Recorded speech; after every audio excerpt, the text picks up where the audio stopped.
That attack at Matsediso Primary School that went viral yesterday. Police now confirming the arrest of a fifth person in connection with a violent incident there.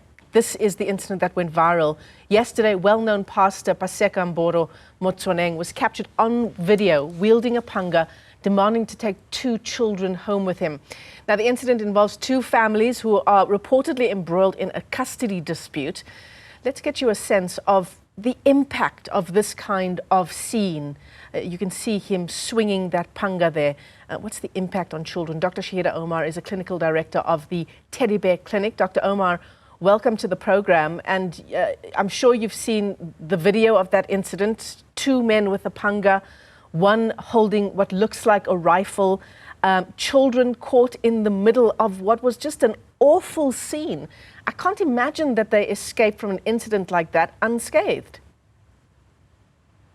Indeed. I mean, if one just looks at that scene and the effects it leaves on children, the panic, the terror, the fear of being brutalized, mutilated, I think left children in a state of feeling totally helpless, hopeless, defenseless, and feeling powerless, totally out of control, not knowing what to expect in the next second. And I think the children were petrified. And if one looks at that and the ripple effect and the processing of that, certainly chaotic and confusing for the children, but very traumatizing, because even after the scene, it's a replay in their mind, in their thoughts all the time of what happened, why did it happen, and knowing that they could not stop it made them feel even worse. And I think that is something that we have to consider, where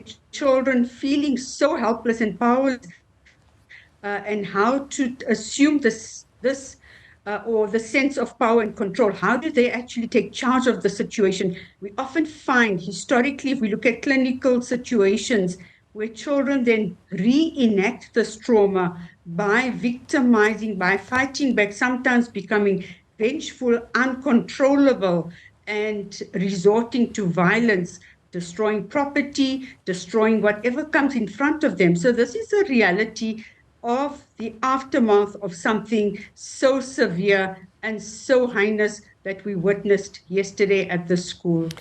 Absolutely. I mean, Dr. Omar, one thing that comes to mind is, if you just sort of put yourselves in the shoes of these children, I imagine that they were so conflicted between the fact that this is someone who I know, someone who I usually feel safe with, someone who is meant to protect me, and yet that same person is here with a dangerous weapon threatening those around me.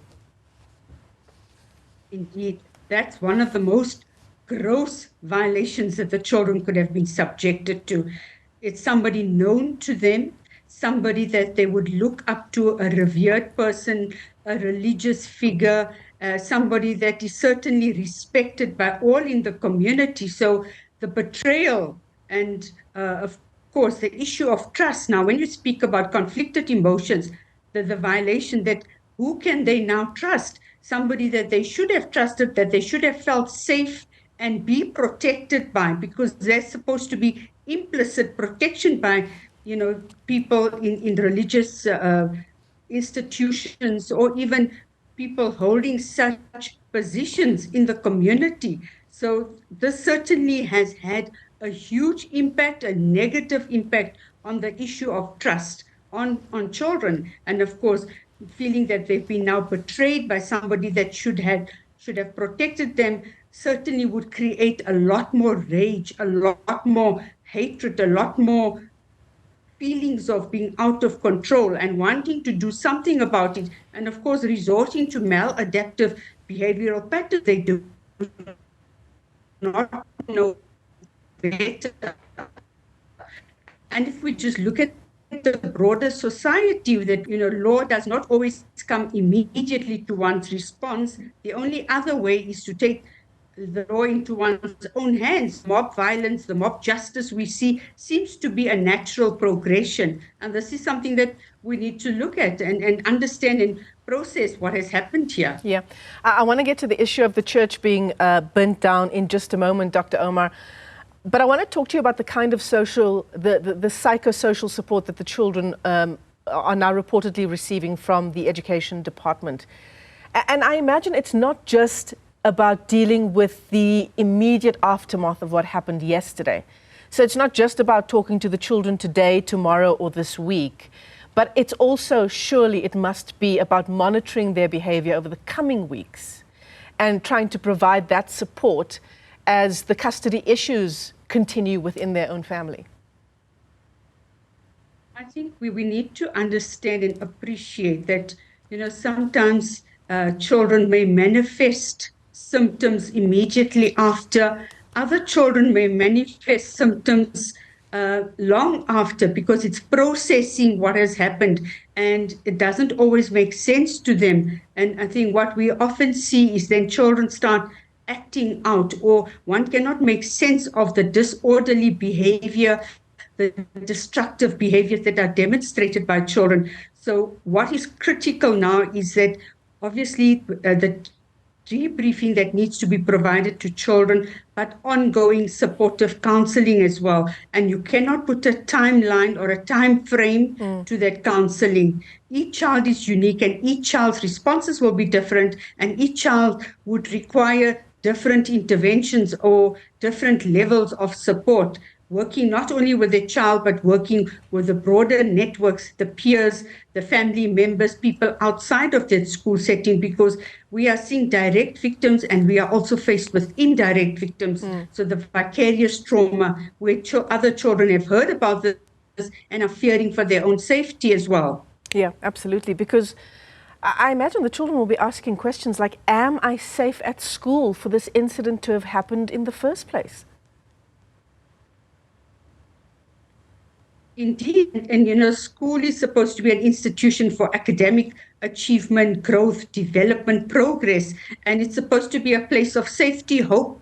Unfortunately, we are seeing so many incidences of violence where children, this could certainly have a very negative impact on children's attendance or refusal to attend school, and not just children in this school setting, but even in other school settings where highly anxious children, this might be a trigger that what if it happens to us? What if something like this comes our way? What will we do? And I think these are things that, of course, the Department of Education will have to consider with the Department of Social Development, looking at some kind of workshops with learners, with the whole school context, in ensuring that children do not get further traumatized and subjected to secondary victimization.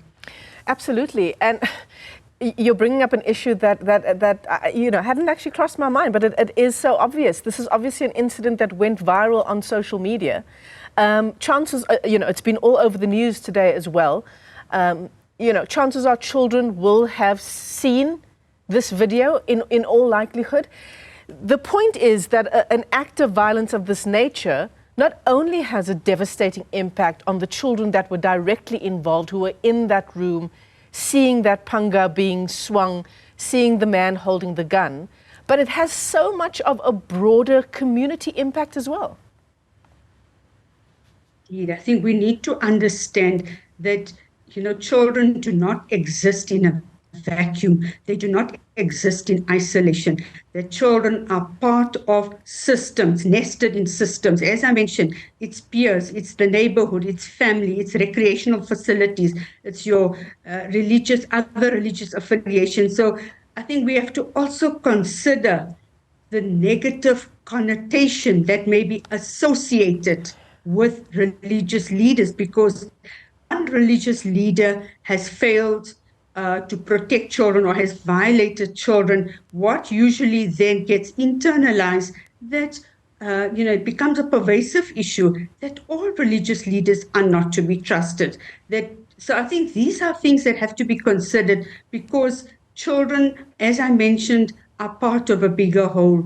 And we have to work from that ecological framework, from a micro, meso, and a macro level.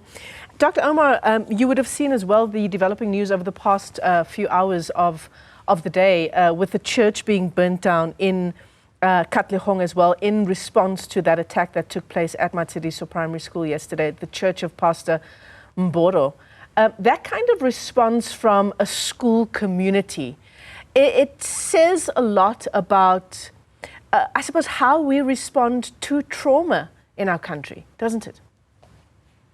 Indeed, I think if, as I say, when people are traumatized, they're actually so helpless and hopeless and not able to make sense of how, what they're feeling and why they're feeling this. And because they're out of control, often resort to try and assume this control, to be back in that state of control by using whatever methods or means that come to them immediately. And because we are surrounded by a culture of violence, the neighborhood violence, everything we look around us smacks of violence. So what do children do? What do people do? It becomes normalized in their behavioral patterns. The repertoire where violence is something that becomes the standard norm. That is what you do when you're in a situation where one feels totally compromised and threatened. Dr. Shaheda, Omar, always a pleasure talking to you. Thanks for giving us some insight into the issues, not only insofar as the two children involved in that incident is concerned, but also the broader impact on the community.